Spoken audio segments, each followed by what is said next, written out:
the whistleblowers, right? So we have seen that many whistleblowers, they have raised their voice against the wrongdoings or something unethical that was happening around them, maybe in their organization, maybe outside the organization. And at times it happens they requested for anonymity, but their identity was disclosed, and in many cases we have seen that they were got killed. That simply means that if somebody is doing any kind of work, especially, right? So it is very, very essential that the participants' rights and dignity should be maintained and it should be preserved, because it can backfire. And at times it happens that if the data or the information gets into wrong hands, then it can actually impact, you can say, the participants' rights and dignity, or you can say their well-being. So it is very, very important to ensure the validity and the trustworthiness of research also. For that also ethics matter. Now, for example, whatever you are communicating, whatever you are telling through your research, so it need to be validated, right?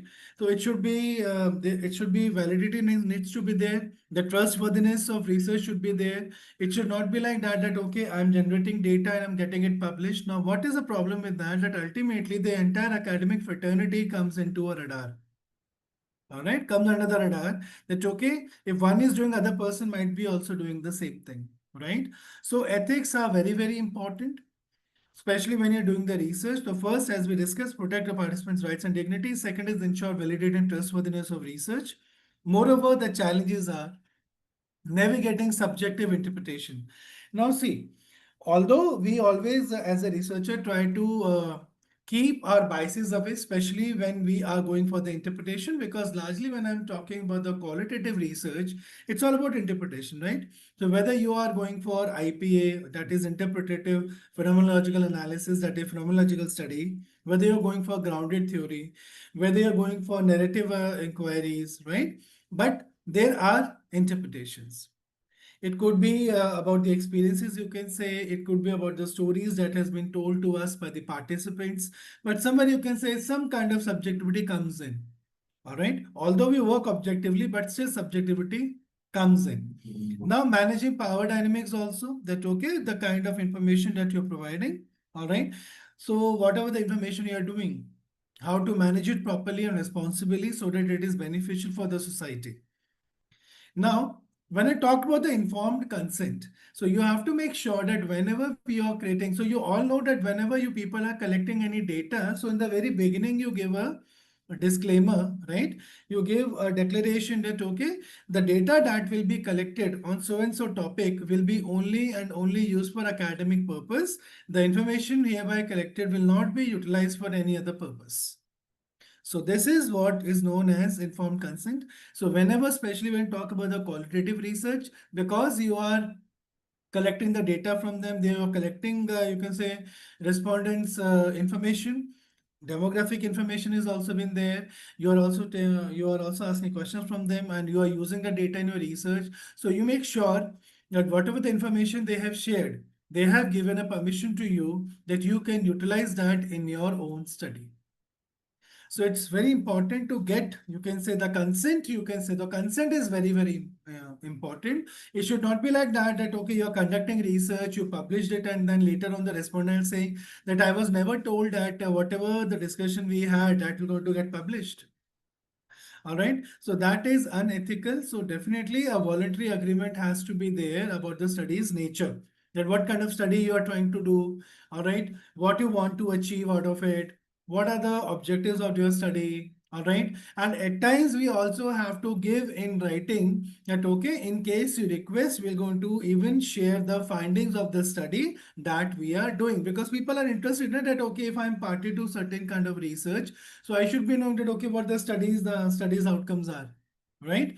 Now the key elements are purpose of the study, procedures and duration of the study, and the right to withdraw at any time.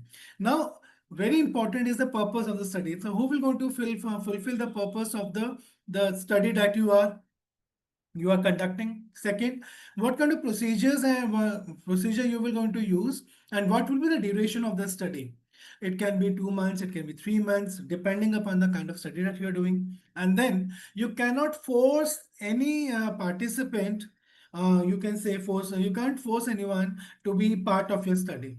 All right. For example, you are interviewing somebody, you can say, so initially that person has said that, okay, I would like to be part of the study. But at the later stage, he or she says that, okay, see, I want to withdraw and don't want to be part of this particular study. So kindly excuse me. So you cannot force anyone, you can say, to stay and to contribute in the study that you are conducting. It is simply and plainly, you can say, based, dependent on the consent of the participant. Second is, the best practices would be, now we are having emails and all that. So you are sending an email where you are asking that, okay, I'm conducting so and so research on so and so topic, and I would like to connect with you so that I can, you can say, record your responses so that I can use it for my academic research that I'm doing, and all these things, right? So you are actually putting, you can say, the written, verbal, or implied consent that, okay, the people who are participating, they have given a consent. So better is that you always take a written consent. Written consent can be on the email. It can be, you can say, the signatures on the paper that you are sharing with them. All right. And then you have to make sure that you are using culturally sensitive language. You are not using any such language which is offensive. So you should understand the culture first of all. You should be very, very careful and mindful that what kind of words I'm using, especially when I am conducting, you can say a particular research. So the declaration has to be properly done. Now, importance, why do I need to ensure confidentiality and anonymity? Now, the first thing is protecting participants' identity. At times it happens, like for example, I was working on whistleblowing intentions, you can say, of the participants. But there were some people who were actual whistleblowers, or you can say who were real-time whistleblowers, who had whistleblow, who had done whistleblowing in their past, you can say. So when you're conducting a particular research, for example, and if you disclose their identity, don't do people think that that can be risky to their survival? What are your thoughts on it? If I'm disclosing the name of the participants, so will it going to hamper their well-being? What do you think? And especially if you are working on some sensitive topics, you can just put it in chat window, please. Right? So yes, definitely we can put into it. So it is always better to use pseudonyms. Pseudonyms, that means the names are being changed. All right. Or the codes, or to use codes that participant 1, 2, 3, 4, 5. Now nobody can identify that who is participant 1, who is participant 2. Then the secure storage of data has to be there. All right. So that nobody else can access it except you, or you can say the team of researchers, and everybody has to be in the same page that whatever the data is being collected, it is not going to be misused by anyone. Because at times there are experimental researches also being done, you can say. So you have to be very, very careful, right? Now I'll give you one example. Now, for example, you want to conduct a study on domestic violence. Now you are interviewing some women or some men, for example. Now just tell me, in case you disclose their names, will it going to impact their lives? Will it impact positively or negatively? Largely, in case it will be negatively, yes, it will be impacted, right?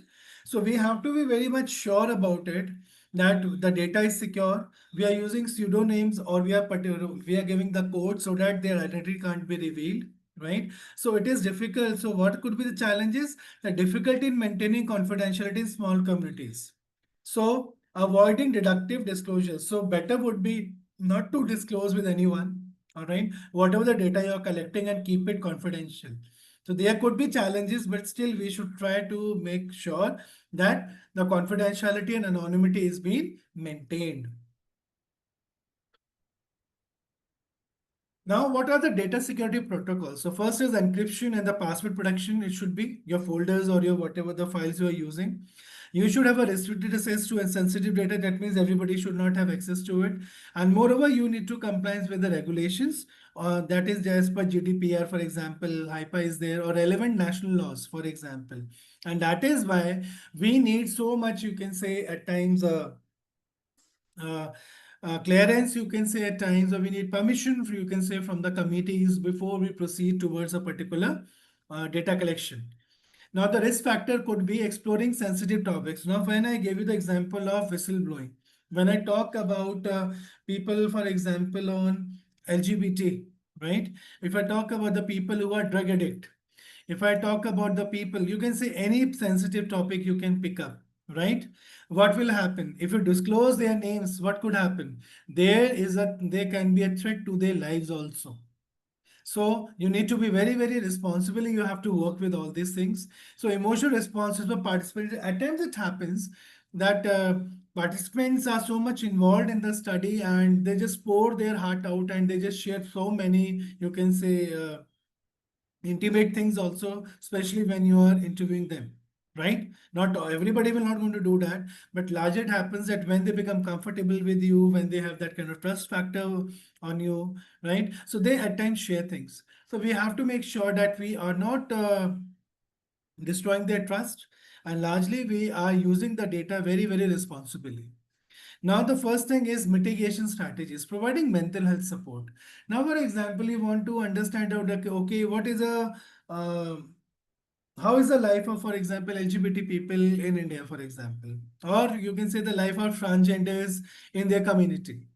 Now, at times it happens that people, when they start talking about their lives, about their things, right? So,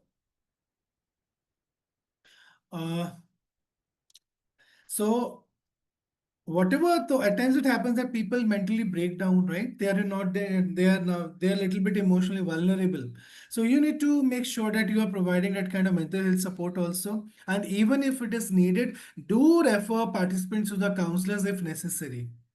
All right, that is the best you can do. You can't counsel, you can say little bit counseling you can do, but in case that person really needs some big help, in that case, even you can refer them to the to the counselors so that they can be helped out. So these are certain mitigation strategies that you can work on because there are potential harm and emotional distress. Now, for example, if you want to study the people that, okay, the life of COVID survivors, all right, post 2000, post COVID, and especially those people who have lost their loved ones during COVID. Now, for example, you are working on such kind of topics. What do you think? What kind of responses you might be getting? Are people getting mentally disturbed? Yes. Will they be getting, will they be emotionally vulnerable at that point of time? Yes, they will be. So we have to make sure that such kind of mitigation strategies need to be there. These kind of risk factors are been there. So we need to make sure that such things are being taken care. Now the next is researcher participant relationship. So make sure that you are not having the more power. You can say if the power imbalance is there, so definitely what will happen? For example, if you're having more power, what will happen? In that particular situation, the thing is that you might dictate, all right? You might force somebody to give the data and all that, and you can negatively influence that. So researcher participant relationship should be of equality, where both the parties are equally involved in the process. All right.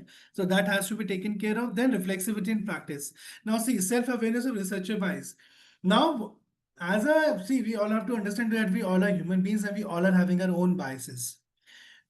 We cannot be 100% bias free. We have to understand that, right? So we need to understand that I need to be self-aware that, okay, I need to be aware about my own biases. That, okay, I'm biased towards certain things. So in case such kind of thing has been there, let the other person who can take interview on your behalf so that your biases can be removed.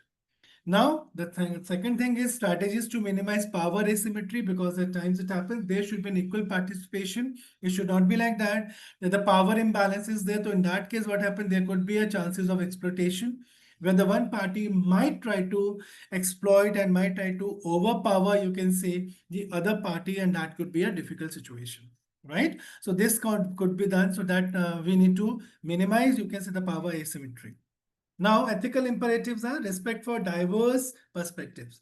Now, don't always think that whatever you are doing, whatever you are thinking, that is always correct. No, right? And that is why I think we are conducting the qualitative study. No? That is why the cultural sensitivity and the respect has to be there. There might be people who might not be agreeing. with your point of view, or you are not agreeing with anyone's point of view, but you have to make sure, you have to understand this one thing, that they're having their own perspective, they're having their own mindset, right? So we need to respect that mindset. We need to avoid any kind of misrepresentation. No, if somebody is saying X, then I should report X only, I should not report Y. So avoidance of misrepresentation, in case they are having a diverse perspective, that is fine. So we should tell that, okay, there are some people who think like that, but yes, majority people think like this also. So let that diverse perspective comes in, because that adds richness to your research. Now, what are the key practices? Engagement with the cultural gatekeepers. So now you have to make sure that when, especially when we talk about the ethnography studies, we have to make sure that we need to engage with the cultural gatekeepers. At times we want to get into any particular community or something. So you need to, with the key informants, you can say, or with the key persons in that particular community, you need to take those people into first confidence, and then you can move ahead. That whatever the study you're conducting, whatever the research you are doing, that is for the well-being, and that will going to benefit everyone and all that, because then only you can do. So what you can do is that first take the cultural gatekeepers into confidence, engage with them, and sensitivity to linguistic nuances. So you need to be very, very careful, especially when you're talking about the language that is being spoken, the kind of terms and the words that have been used in that particular culture. So we need to be a little bit sensitive and respectful towards the culture, you can say, that we are working with. Now, ethical approval and institutional oversight. So now generally, most of the journals, especially when you are submitting any paper, so you might have experienced that they ask for some declarations, right? So they say that, okay, have you taken approval before data collection? Have you taken, is there any submission of informed consent forms? So they ask. So please make sure that whenever you people are collecting data, and so there need to be a consent form, and people should give their consent. So it could be within the form itself, where you can write this, that, okay, I am voluntarily participating in this particular study, all right, and I give and I authorize the researchers to use, you can say, the data that has been collected for the academic research. So you have to create a declaration, and then they can submit it. So in the online format itself, that is possible. Otherwise, you can just connect, even if you're doing it on the paper, you can get their signatures, you can create a form performer, or in case you can send them email, and you can also do that, right? But this is necessary because at times it has been asked. And even during the paper submission process, so they ask that, okay, is there any involvement of humans or animals in this particular research that you are conducting or you have conducted? All right. And have you taken the clearance from the ethics committee? So that declaration you have to give. So the compliance with the guidelines is very, very essential. So declaration of ethical compliance in public. If somebody asked me that, are there any different guidelines in India? No, it is almost similar. So every time whenever you're conducting any research which is involving humans or animals, all right. So somewhere there you have to give, you can say, uh, a consent form. You have to give a declaration. All right. Like for example, I'll show you one. Let me just finish and then I'll show you otherwise. Okay, okay. Can you see this? So in case you are submitting a paper and for example, you have anonymously, you have reported the data, for example. So what you can do is ethical clearance was not required as the study did not involve vulnerable population or sensitive personal data and adhere to standard ethical norms and informed consent. So that is why ethical clearance was not required. Now somebody was also asking me, so today I have used one more tool. Now you could see the declaration. I hereby affirm that this research is an original scholarly endeavor conducted using rigorous call research methodologies. The data collection, transcription, and analysis has been carried out with utmost integrity, ensuring that the perspective and lived experience of the participants are authentically represented. In adherence to ethical principles, all necessary protocols, including informed consent. Now, see, I have talked about this. Participant confidentiality, voluntary engagement have been meticulously followed. So three things we talked about and all three have been there. The research maintains transparency and respect for academic integrity and proper acknowledgement given to all reference sources. To the best of my knowledge, no portion of this work has been previously submitted for academic, professional, or institutional purpose. Now, somebody was asking a declaration on the use of AI tools in research. So you can make it crisp also in case you want that. So what you have to write, I acknowledge that AI powered tools including but not limited to ChatGPT, Grammarly and NVivo have been utilized in this research for specific purpose such as language refinement, transcription assistance, thematic analysis, and data visualization. However, their role has been strictly auxiliary, supporting the technical aspect of research while preserving the originality, critical thinking, and intellectual rigor of the study. The integration of AI tools has been conducted ethically and transparently, ensuring that the integrity of the research process remains uncompromised. The final content, interpretation, conclusion are a product of my academic understanding and intellectual contribution, guided by established framework and scholarly discourse. So this is how you can give a declaration in your research paper, in your thesis, and you can do it, right? You can make it a little bit crisp also, but this is, you can say, which I have given here that you can do it, right? So you can give a command and all that. So now coming just back. Any questions with this? Whatever I have shown you, the declaration part, is that part clear? Please do ask question if you have any. For paper, you have to just write a one-liner or two-liner, that's it, not more than that. Okay, so no questions. Okay, then let's move ahead.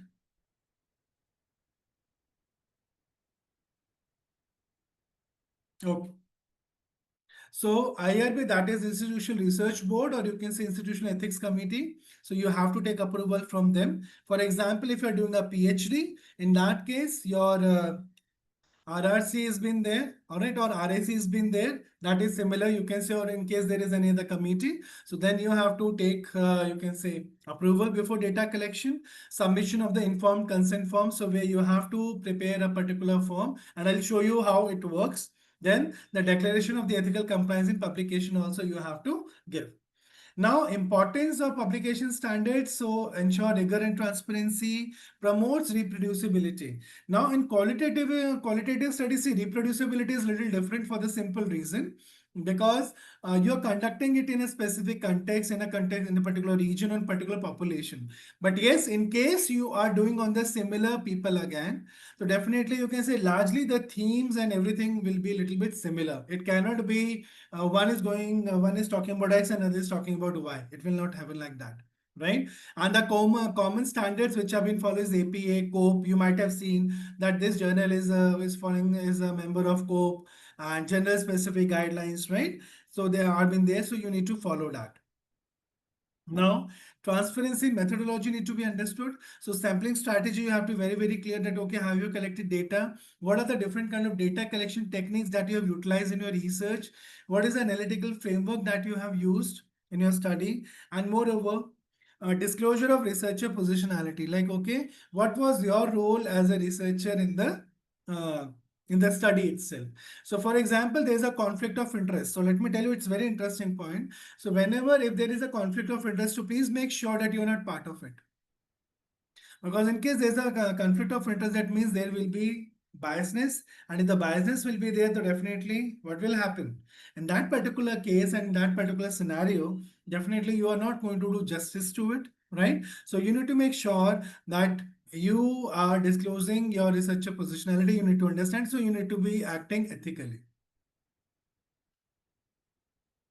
Okay, one question. E-clearance required in the topic not dealing with sensitive issues largely, but largely with every time you need it because there is now RAC board in every institution now. All right. So in case you are doing the qualitative study, especially when you are doing the projects and the fundings and all that, largely you should do that. And in case you are working on the paper also, so in case it is because every university have this requirement nowadays, in case you are doing anything on sensitive or non-sensitive topics also, but which is involving, you can say, experimental designs, or you can say where you're working on animals or humans, you can say. So at that point of time, at least you have to give a declaration. In case it is not, so you can conduct it, but later on you have to give a declaration also in case asked for. At what stage the de-identifying, that is masking the identity of participants, are done? Is there any standard protocol? Yes. So largely what is happening when you start coding, so at the time of coding, you do the masking part. All right, you do the masking part. So you can name them as participant one, participant two, three, four, and like that. So you need to work on that and moving ahead. Now, data saturation, trustworthiness, and consent. Now, you might be asking that what is data saturation? Data saturation is a stage when you are interviewing people, but there is no set of new information which is coming in. That means now the information you can say is getting repeated, right? When no new themes are emerging. That means when you're interviewing people, so you can easily identify that, okay, now the similar kind of responses are coming. No new information has been there. So when we can stop taking interviews, or when we can stop with the themes and all that, when no new themes are emerging. Second is establishing trustworthiness. So credibility is very important, because as your researchers, so your credibility makes a lot of impact. Transferability, dependability, and conformability. So these are the four parameters on the basis of which the trustworthiness depends. And consent for direct quotation is like ethical use of verbatim quotation. So can you use it? The use of participants' voices, because you might have seen in my papers also. So I have written the verbatims, right? Yesterday also I showed you that when you are writing it, okay, show me the comments that have been there. So ethical use of verbatims quotation should be utilized. It should be used for a particular purpose, you can say, or a particular the thing that it should be used for in the research. It should not be used as per your convenience, or you can say convenience in the sense that for your own purposes. No, it should be used for the research purposes, and in the perfect manner, the way it should be utilized. All right, it should not be like it has been collected for something and it is getting utilized for something. No, it should not be like that. Consent consideration, ensuring anonymity even when using direct code. So in, for example, you are using uh, someone's code that, okay, so and so participant have so said so and so thing. So you might have seen that I have not written anywhere Rahul, Sahil, and so. No, I'm not doing that. I have written participant one, participant two, participant three. Right. So this is how I am actually segregating also, but I am also maintaining anonymity. You can say, especially when I am using the direct codes. Now, ethical authorship. Now, please, let's be very ethical about it, especially the people. There are some people who are doctorates even. So, and everybody understand and agree with that part. See, as per our contribution, my authorship should be given. So, if as a guide, for example, if I'm working with my PhD scholar, and for example, if my contributions are more, then I can be the first author, for example. But in case I'm only guiding and the entire work is being done by my scholar, then the scholar should be the first author, and accordingly. So we need to be very, very ethical. And let me tell you, your reputation travels very fast. All right. So please be careful that whenever you are collaborating with someone, especially on the research endeavors, so whatever the kind of work you are doing, right, that's very essential. So as per the contribution, your authorship should be decided. In case happens that somebody has collaborated with you, and then you said something, you did something else, what happened? That one person might be saying about you to other people. And academic fraternity is a very small fraternity, let me tell you very frankly. So your integrity matters a lot. So please be careful. So you need to be very, very ethical, especially when it comes to authorship. All right. So in case you think that, okay, you should be given the first author or something like corresponding author, and for that case, I think you need to put that much efforts. I will say simply that, right? So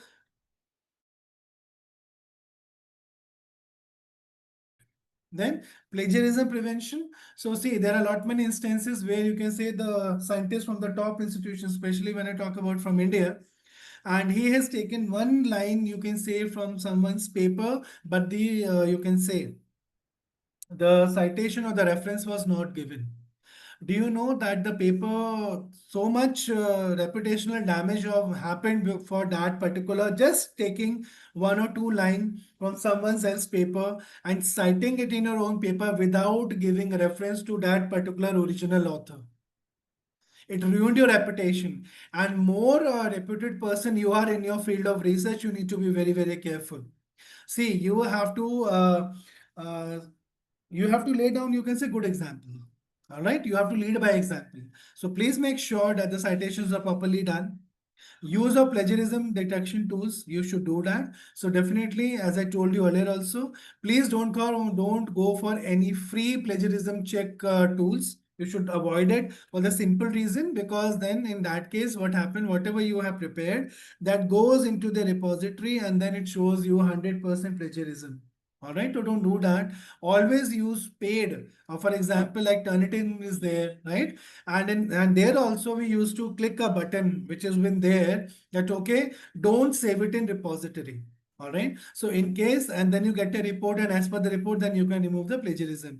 But please be mindful that not to put your papers on the public platform, because the entire thing can be get copied and it will be a difficult situation. Then your entire paper will get plagiarized. So please make sure that you are avoiding this. And in case you are having any disclosure of conflict of interest, please do that. In case there is any funding sources, tell that.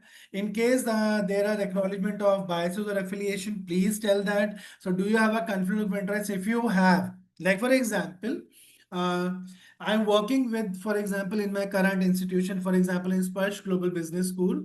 So if somebody has put my name in a reviewer, and it happens that the paper comes to me for review. What do you think? Should I review that paper? Your thoughts, please. Should I review that paper? No. Okay, Arpita. And why do you think so? Because I might be biased. It can be positive, it can be negative. And for example, by default, it has come to me. So what is my role to avoid it? The best part is that I should tell the journal that, see, there is a conflict of interest. We belong to the same institution or same organization. And I know about this particular work and all that. So it should be given to some other anonymous reviewer and not to me, because I know about that study. Na? I might be biased and I might not be given, you can say, I might give, you can say, acceptance without reviewing it properly, or vice versa, right? So I need to like work on that particular part. And then open science principle, data transparency for applications, especially in the quantitative studies, please. Please make sure that nowadays many journals are asking for even your data sheets. All right. So whenever you're publishing data, please make sure that whatever the results you have put into a particular research paper, you're making one folder online, because at times it happens that the system get uh, system your data got lost or something like that. Make one folder online, you can see in your drive, and you can keep that data sheet there handy every time, even after the your publication has been done and is online, so that in case if somebody asks that, okay, can you share the data file, all right, based on which your results you have reported in your research paper, please keep it, because there are a lot of retraction which are happening these days, and the simple reason is when they asked for the data sheet, they were not able to produce it. That is first thing. Moreover, you can say the data sheet which they have provided, all right, and the methodology which they have told, the results were not reproducible. So you can say this is a great shame that can come to any particular academician. Please be very careful that you are doing everything in a proper and appropriate manner. There are certain journals who ask for mandatory data sharing. All right. There are certain compliance with the open access mandates also. Like for example, you want to publish your research paper in the open access. There is no harm in that. You can do that with a proper channel, because, for example, Nature is a very respectable, you can say, publication house, and the Nature journals are very nice, right? Very highly cited and very reputed, you can say, especially in the science field and other field also. So at times they used to, like Springer and all, they publish in open access, and largely most of the journals now they are hybrid in nature and they are publishing in open access. But you need to make sure that whatever the data is, the data with which the paper is getting published, that is reproducible, especially in the science fields. You cannot say, because whatever you are writing in your paper, that okay, in so and so situation with this much particular data, these are the results. See, if I do it 100 years ago also, na, after 100 years, the results will be same. For qualitative, definitely you can't do that. And that is not possible also, because definitely my analysis can be a little bit different from yours. There could be some differences, but in quantitative, it won't be possible. The results would be same. Results वहाँ same ही आएंगे. So please make sure that you are taking care of all these aspects. Selecting the right journal. So अब आप किसी ने कल पूछा तो you can suggest. So see, the best part is whatever the kind of research you are doing. So first of all, go to the aims and scope of the journal. And then alignment with qualitative research paradigm. So whatever the kind of research you are doing, whether it's in HR, whether it's marketing or finance or something, please check the journal's aims and scope. All right. And whether they are considering your topic. Otherwise, what happened? You are putting the paper over there. And at times they say that the paper is out of scope of the journal. They just simply write one line and then the game is over. And then you keep on. So your time get wasted. So better would be if you can select the journal very wisely, do little bit homework, that saves lot of time in the later stages, right? Now the common journals, you can say International Journal of Qualitative Methods. Now you might be saying that okay, अच्छा qualitative studies सारी publish हो जाएंगी, नहीं होंगे. The second journal, for example, is basically talking about the qualitative methods. They generally publish papers, you can say, which talks about qualitative methods. If you have improvised something, you have done some comparison or something like that, right?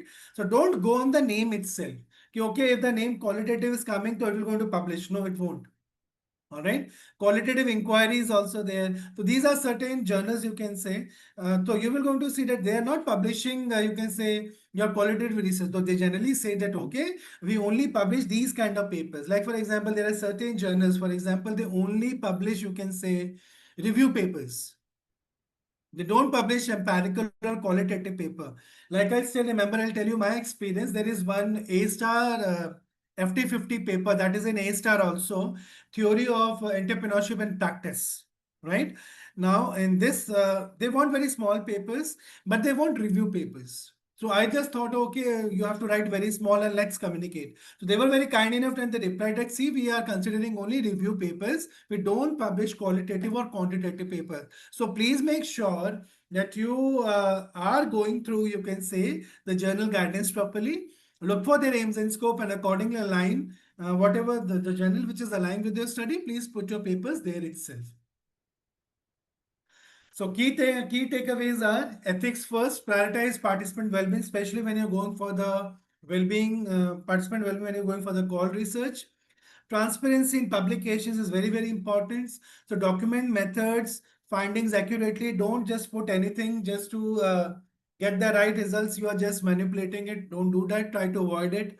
All right, adherence to guidelines. So follow journal and ethical guidelines. At times, their referencing style, their citation styles, what are the format they are following. Please do follow that. Otherwise, it gives rejection. And the final thoughts are that ethical integrity. That ethical integrity and rigorous publication practices are actually contributing to advancement of qualitative research.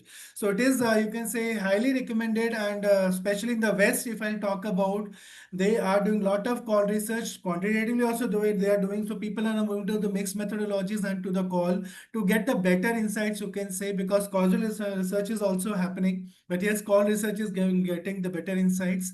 So the call to action is that researchers should strive to maintain high ethical and publication standards, and definitely that marks the way to publish in the good journals also.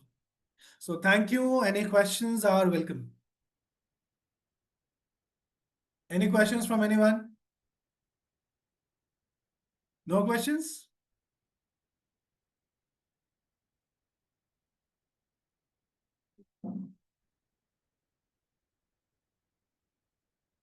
Okay, that's nice.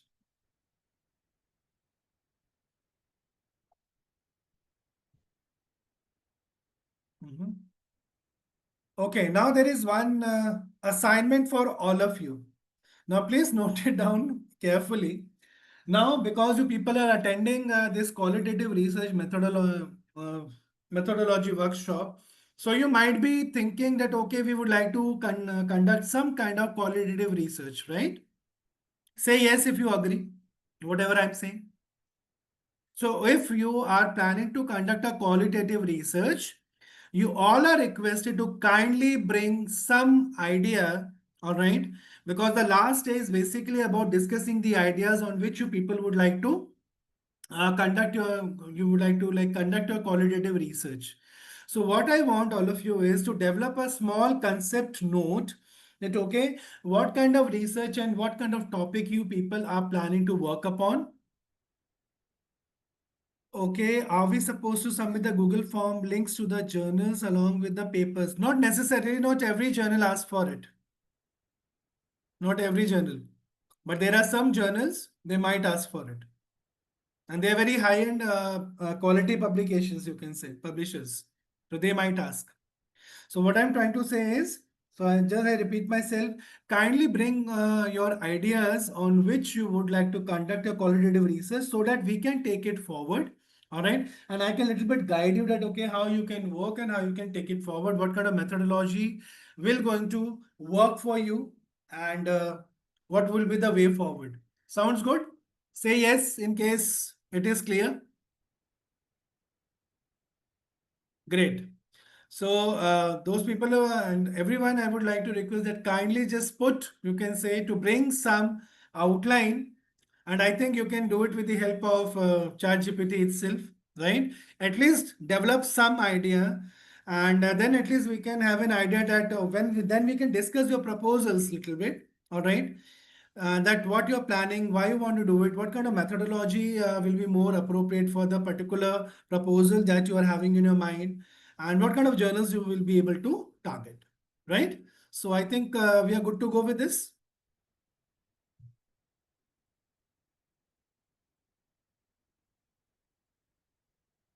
Okay, great.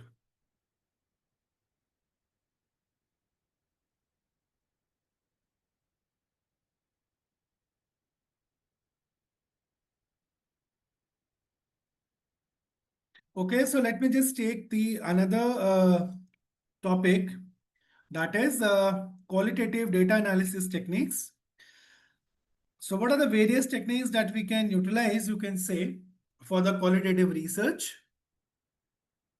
Now, first of all, when I talk about the qualitative data analysis, so what it's all about, it is all about systematic process of interpreting non-numerical data to identify patterns, to themes and insights, right? To draw insights. That is what our main, you can say, purpose is.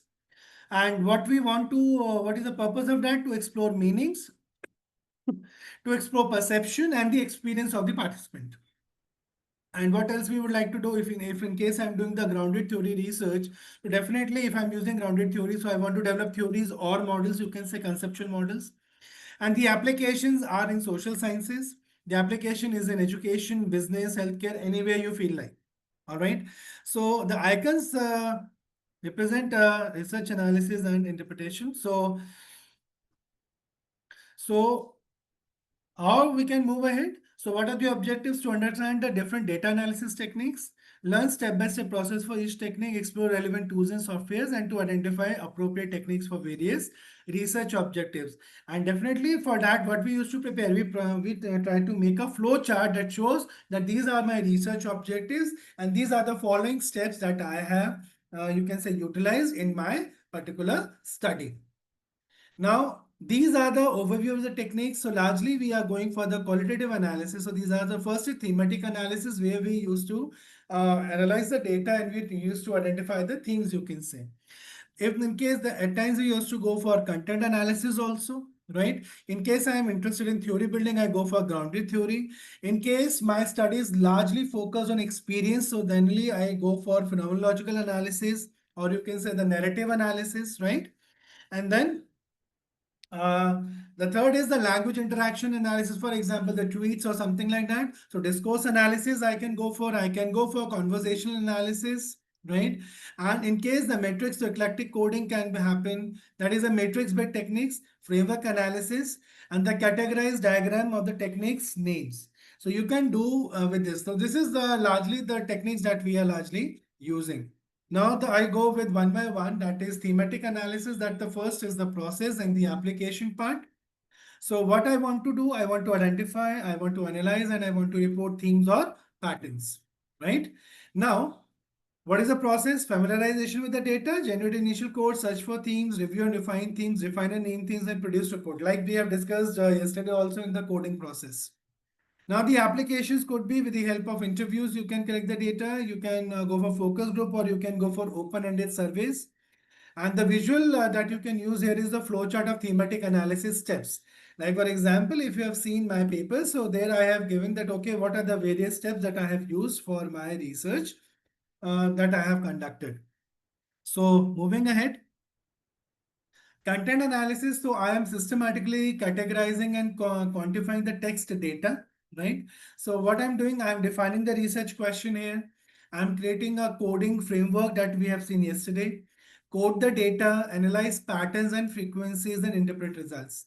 Now, for example, the application could be like media content you're having, policy documents you're having. So content analysis or archival data is been there. So what you can go for bar chart showing frequency and analysis, right? So it all depends. See, now these are the various methods. So see, ultimately your research objective will be the deciding factor that which method and which application should be utilized.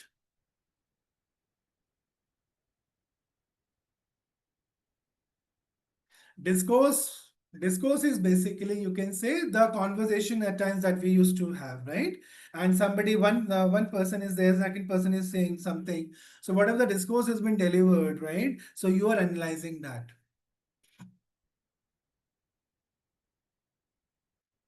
Now, when you go for the grounded theory, so the process and the application part, so develop grounded theory in data.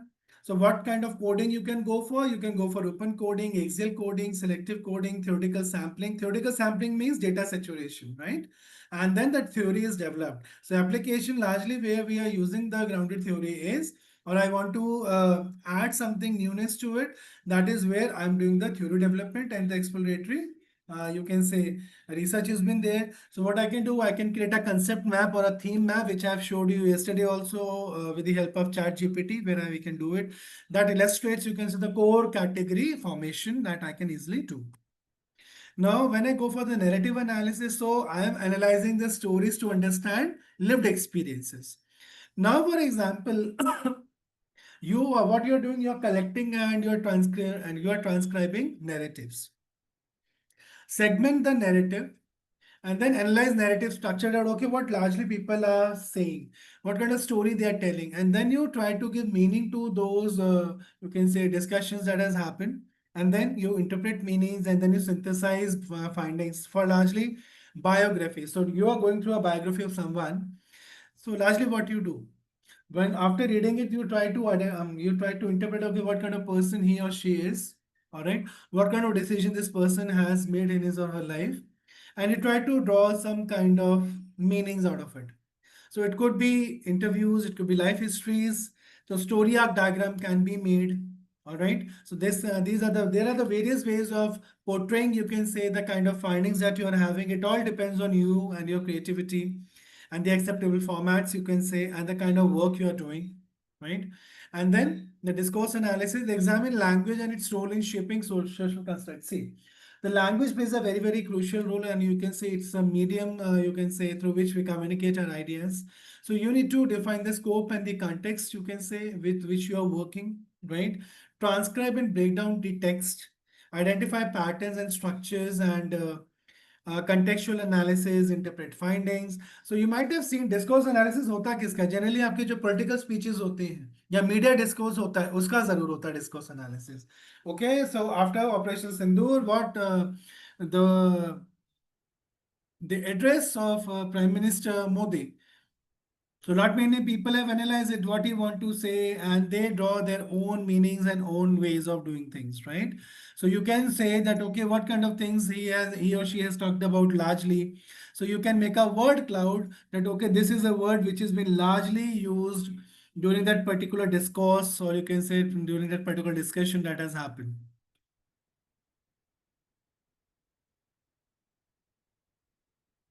I'm working on two qualitative researches I would like to discuss with you, sir. Sure, Vidya. Selective coding is that once you have done the Excel coding, when you have open coding and then Excel coding, and finally when you are finalizing, you can say the final themes, that is the basically the selective coding. So Sebi, if you have attended, you can say yesterday's session. So there I have already talked about all this selective coding and all. So please just check the recordings of tomorrow, yesterday recordings, and I think your query will be resolved. When I can discuss, so we can discuss if the time permits here, and otherwise tomorrow we can take it. So this is the one, and the next part is phenomenological analysis, so exploring individual lived-in experiences.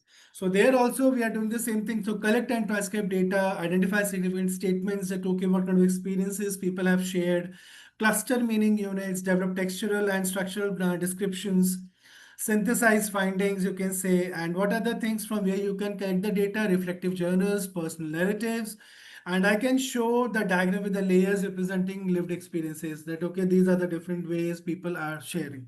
So it all depends at how you want to show it. All right.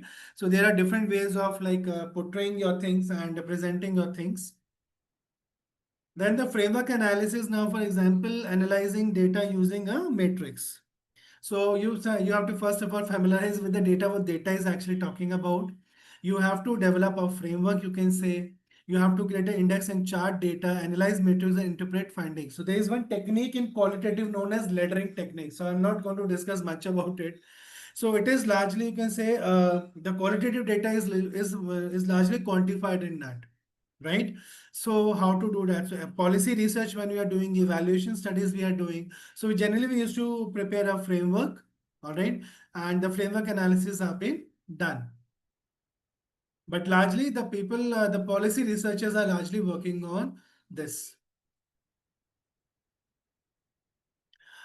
See, depends on Jaspreet, like you asking for t-test. See, largely whatever you are asking is statistical tests are largely applicable to the quantitative studies. Not for the qualitative studies. We are not applying any kind of statistical tools in the qualitative studies, right? Always include such tests in our data analysis. We see generally if the study is quantitative in nature, so definitely we have to use some statistical technique only, because without that, how are we going to analyze the data? That's the first question, right? You have to do that.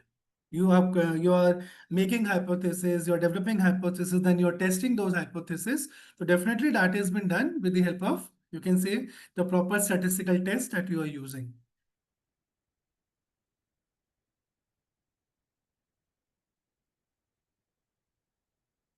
Then the conversational analysis. So study the structure, the patterns of conversations. And then what you're doing, you're recording and transcribing conversations, you're identifying turns and sequences, then analyzing agency pairs, explore repairs and pauses that, okay, what speaker one has said, then what speaker second two has said, or three has said, how many pauses they have taken, what kind of conversation they had, and then you try to interpret the findings that, okay, what they are talking and what they want to convey or what they want to communicate. Like for example, customer service, telephonic interactions have been there, and the diagram that shows turn taking agency pairs, you might have seen in the grammar books of, especially of English. So a conversation, right? So conversation, then A and B, two people have been shown, and then they are communicating with each other. Though somebody is saying a one dialogue, other person is saying one dialogue. So dialogue analysis of what you're doing, that is the conversational analysis, right? Turn taking agency pairs. So eclectic coding, as we discussed, so combine multiple coding techniques where you are trying to use multiple coding techniques, that is inductive and deductive coding at once. So as I told you earlier also, it's not like that I can only go for inductive coding, or I can only use deductive coding. I can utilize both, you can say inductive and deductive coding both in the same research paper, or I can combine different coding methods, you can say, right? And I can synthesize the findings, you can say, I can interpret the mixed patterns, right? And the application part is, you can say, I can go for the mixed methods, exploratory research. So largely they are using inductive and deductive both, right? So visual, you might have seen the Venn diagrams at times. So Venn diagrams is largely showing the coding techniques, which I've already shared with you yesterday only. So these are the some popular tools. So they are also having a lot of now AI is inbuilt everywhere. At least AI, MaxQDA, Deduce.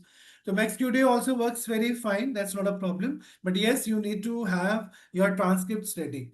Now see, understand one thing. These are the softwares. These are the tools. But you have to understand one thing. They are just to support you. As I told you, the way the chat GPT works, they also work in a similar fashion. You also have to upload the transcripts. It could be video, it can be audio. All right. The additional features in this are that you can mark, you can say the important terms. But chat GPT makes your work little much more easier, you can say.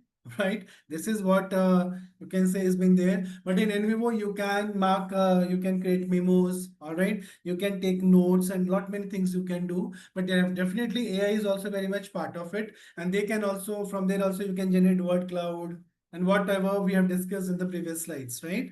Now, the features are coding and theme identification, pattern and trend analysis, data visualization and reporting. So definitely we can do that. So these are largely, NVivo is very famous. You might have heard about it. So they're using it. But the work which you are doing with the help of NVivo, you can also do it with the help of ChatGPT or any other AI platform.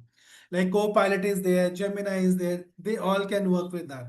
Like Gemini, largely they you can say it's mostly paid. You can say at times they their usage is restricted. So accordingly, you can identify a particular software for yourself, and then accordingly you can move ahead. Any questions, please, up till here?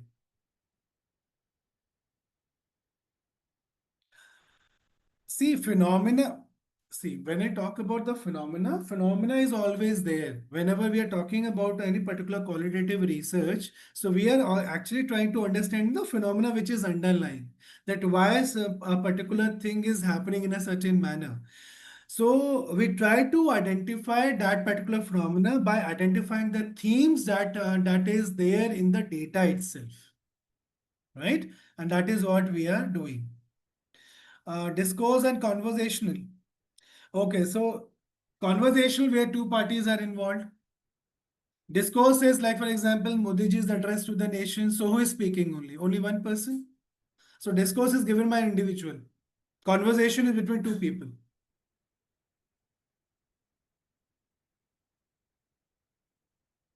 So choosing the right technique. So you for if you really want to explore the patterns, you can go for thematic analysis. You want to develop theory, go for grounded theory.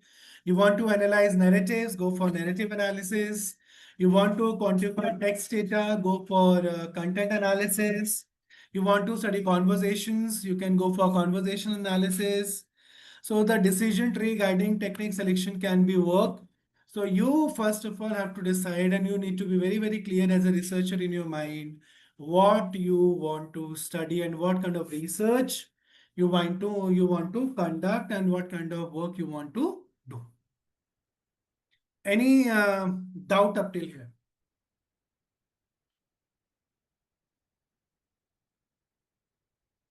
Okay.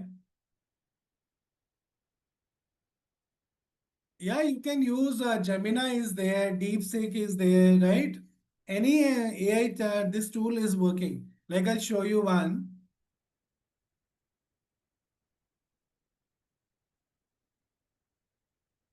I hope this is Copilot, which has been there with the help of uh, this is largely by the Microsoft itself, right? Now, for example, I want to let me just take the same transcript.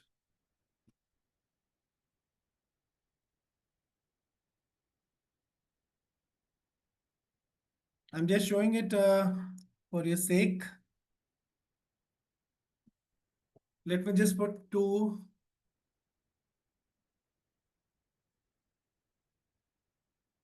Now I have to give a command.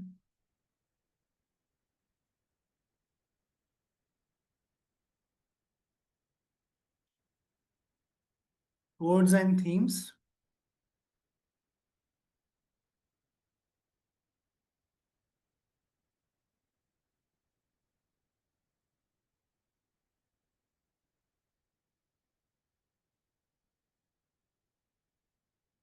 Can you see this? They all work. properly. But to be very honest, if you talk about me, I like ChatGPT most. All right. Show the examples for each analysis. See, Shruti, I suggest that see the papers which I have shared with all of you, they are based on different methodologies. Narrative inquiry is also there, phenomenology is there, case studies been there. So my question to you is, have you gone through the papers properly? Have you read them? Because see, the purpose of doing a particular research is very different, right? The case study is written in a particular format.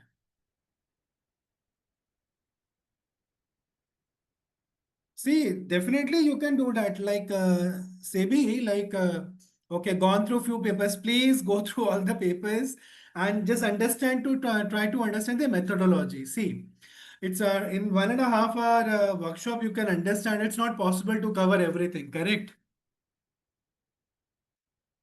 So that is why largely my endeavor is that how it is been done.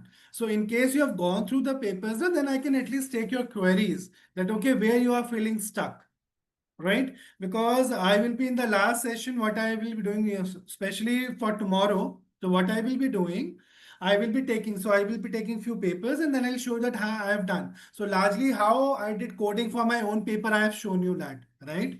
Uh, and how I have written it. So you have to just go through the style that how papers have been written, especially those who are based on the different methodologies, especially.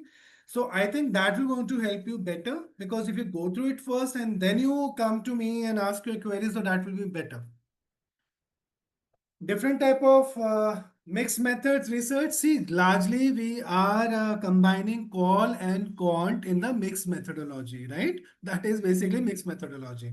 Now in the qualitative, it could be like, as I told you, we have different methods. So it could be, you can say phenomenological study, it could be grounded. So it all depends on what kind of work you are doing, right? So it all depends on, okay, with quantitative study, which kind of qualitative research you would like to go ahead with. It could be thematic analysis. So largely people which you have seen mostly the papers are that uh, they use generally thematic analysis, especially when they are going for the quantitative mixed methodology, thematic analysis.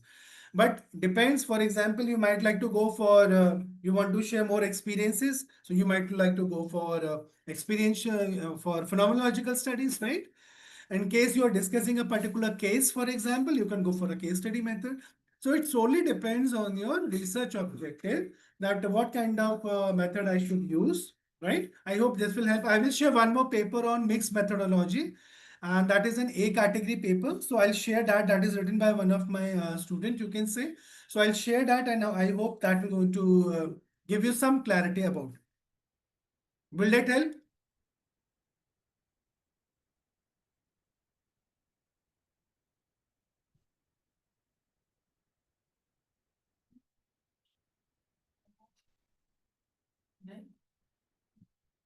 Please stop scribbling.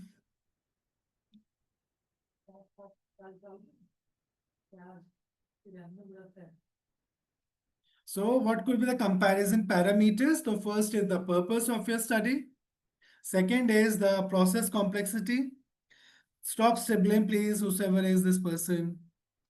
Purpose, process complexity. If the process is very complex, accordingly, you have to use that particular kind of tool. The output format also becomes very, very crucial and the kind of support that the software can give you, right? And then what you can do, you can create, you can say a comparative table of all techniques, and then you can find out for identify yourself that, okay, which one works better and serves your research purpose. So I think that will going to help you a lot with that. And what could be the best practices for qualitative analysis? The first is ensure data familiarization through understanding before coding. So don't jump on coding at once, right? So you need to understand what data, what kind of story data is telling. Then the refine codes iteratively, all right? And how you can do that? You can do the constant comparison to improve reliability. So somebody was asking about validity and reliabilities. Now see, the reliability and the validity comes when you are constantly comparing it, right? And you're doing this process till the time when new things are not emerging. So practice makes the man perfect. That's the simple thing. So maintain reflexivity, acknowledge researcher bias in case there is one. So please make sure that you're taking care of it.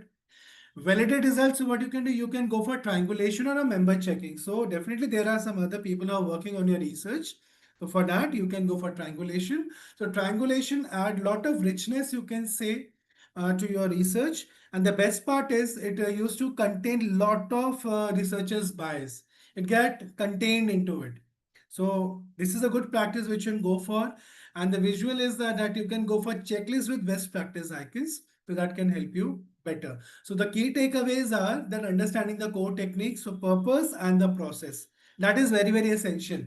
See, largely you have to understand like whatever the prompts I've given, for example, on ChatGPT, on the Copilot, or you can say that there were some other tools also which I have shown you, like answer this for the literature review and all that. See, these tools looks very fancy. You have to understand that. But are they actually serving your purpose? You have to understand, because when you read it now, it might be all crap. It might not be very useful, right? So you need to be very, very mindful. You need to be very, very intelligent in this selecting, you can say, and aligning your method with the research goals, you can say. So definitely you have to develop that ability to choose appropriate technique, right? And the software proficiency, definitely. So I have told you, like, for example, awareness of tools to enhance analysis have been there. So like frequently I use, you can say ChatGPT, you can say, but for many reasons, I don't use ChatGPT for many things, right? There is one more tool which you people can use that I can show you, right? That is summary bullet points with icons at whatever you are looking at. So questionnaire, qualitative questionnaire designing a little bit, I can tell you tomorrow. All right, not today. So that's all from my side today. So let's little bit go to some papers that I would like to share with all of you. Now, I hope many of you have seen this paper at least.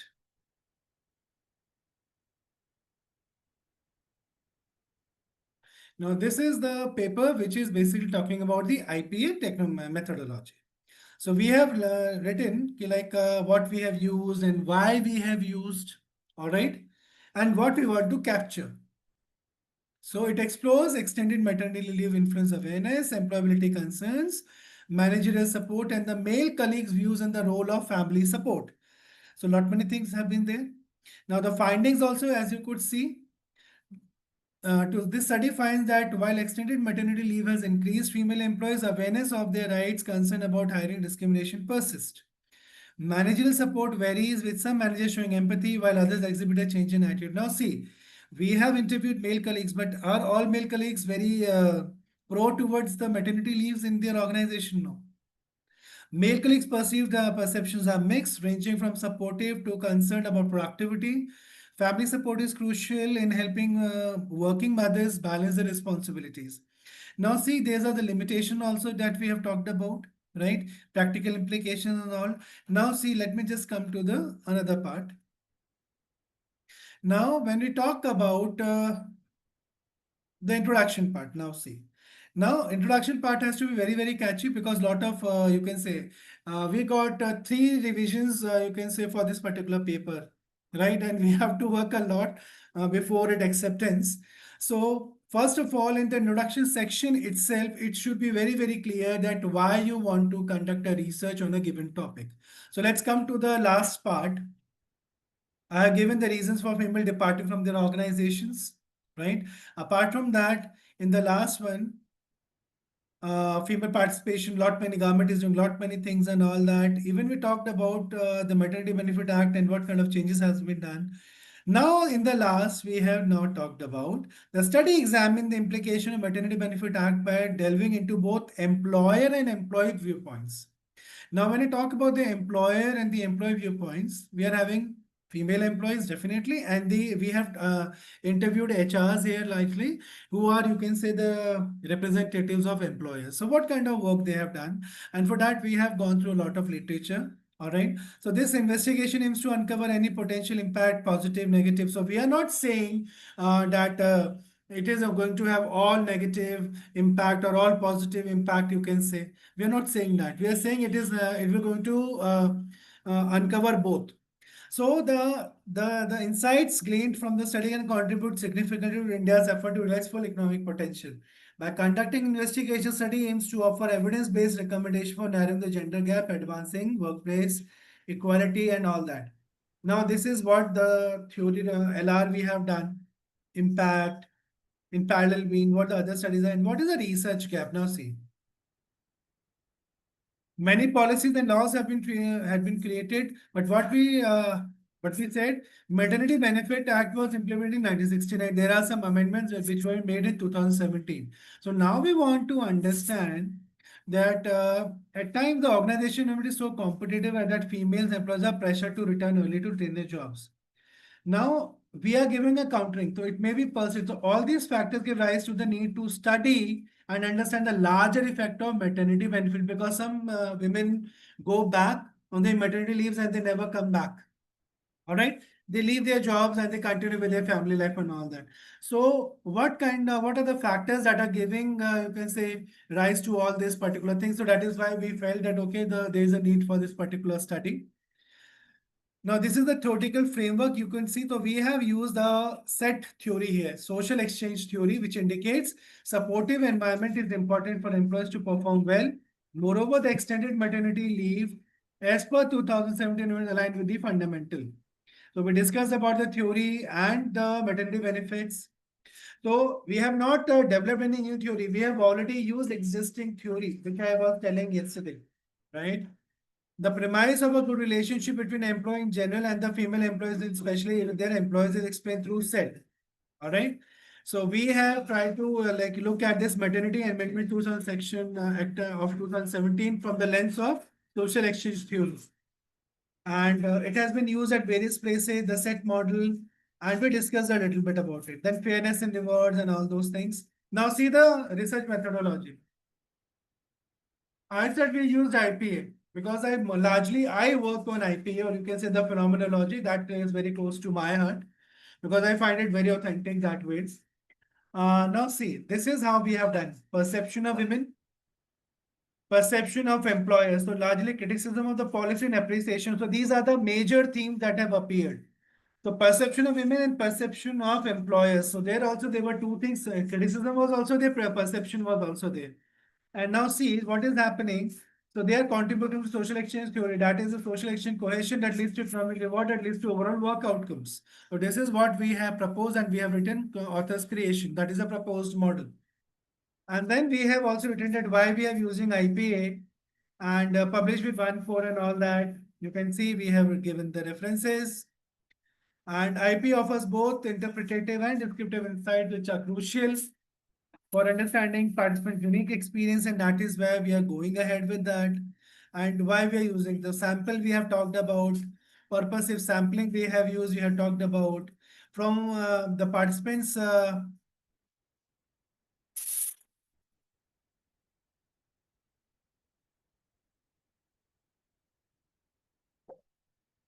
Then we are talking about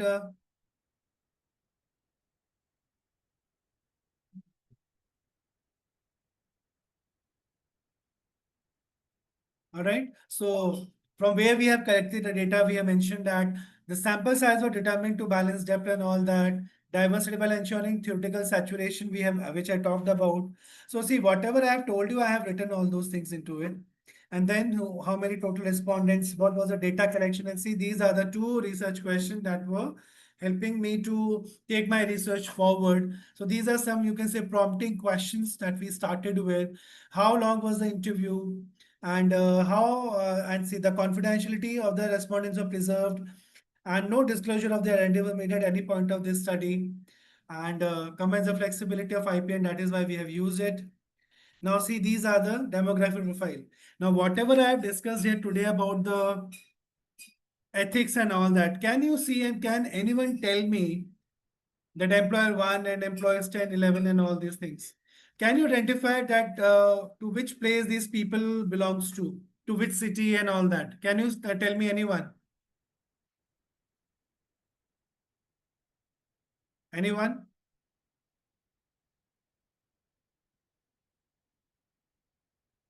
No, no, no, Karuna, you don't need psychological theories. No, not from Bangalore. All right.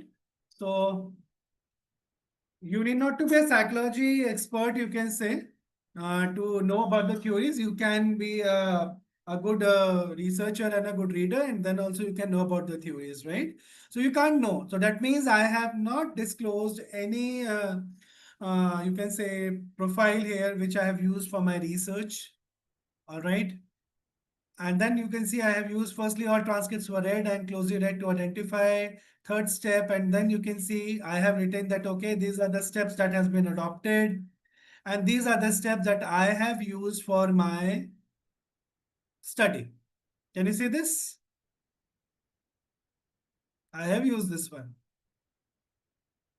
And then finally, these are the themes that have been identified from the data. And then we discuss, and you can see I have written, I was aware about the amendments made by the government.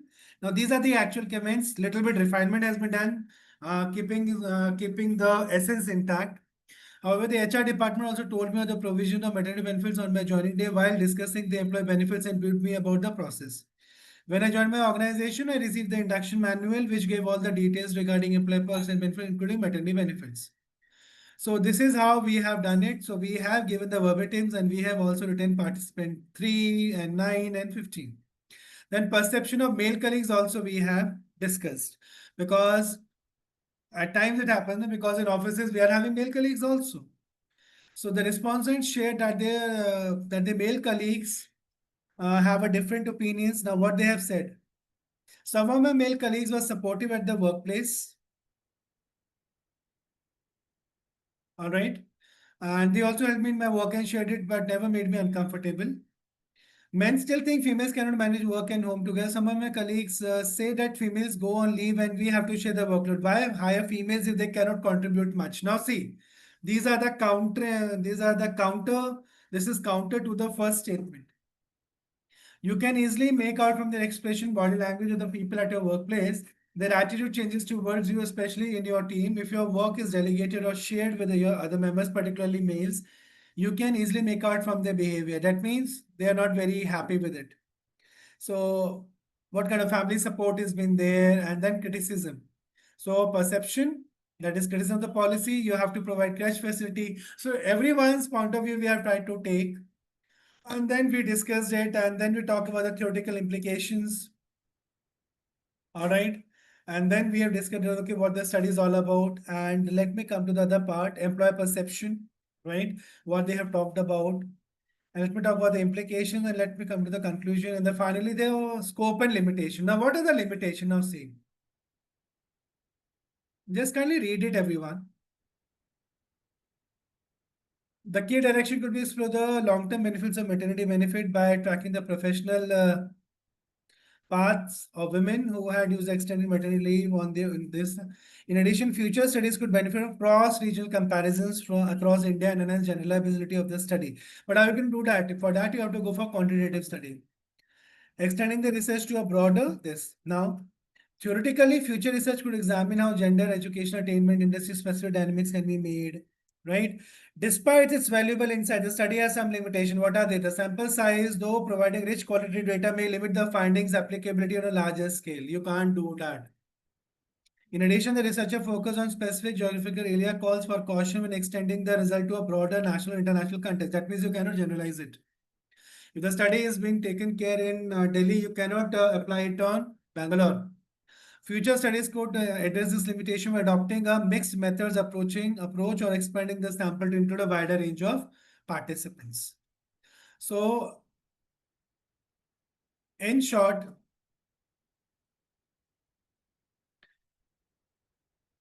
yes, you need to conduct it. Sibi, when you are conducting, so definitely demographic profile when you are preparing. So you need to prepare. You can say the demographic information. You need to have that because ultimately the table that I have prepared above.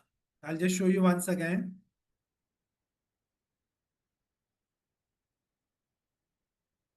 So see, whatever the information you can see here, age, marital status, education, experience, sector, gender, only names are missing. Na? The company's names are, you can say, not there. Correct? So ultimately, we need to little bit work on that particular aspect, right? So definitely I need to have that information because the demographic profile of the respondents are largely many people ask that, okay, tell us that who are the people from whom you have collected the data. So at least if you're giving that, so there will be less questions, especially on the profile of the respondent. So it should be a little bit. So if this much you are giving, that will be suffice. Okay, so that's all I think for today. So any other questions are welcome.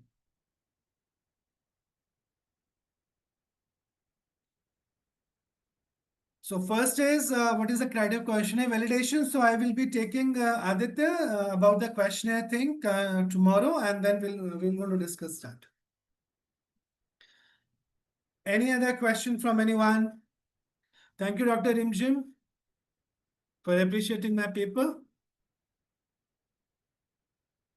We can collect the identity as I've already discussed. Any other thing that you people like to ask? I think they are repeated names who ask the questions. The others might have understood everything or they have not understood anything. Any question? Otherwise, we can close it. One thing is now, as I've told you again, I'm repeating, kindly now start preparing a particular proposal that you people would like to take forward for your own research.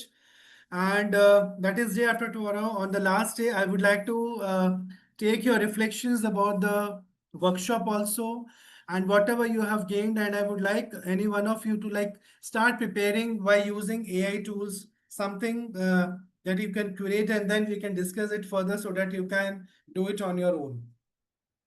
Right?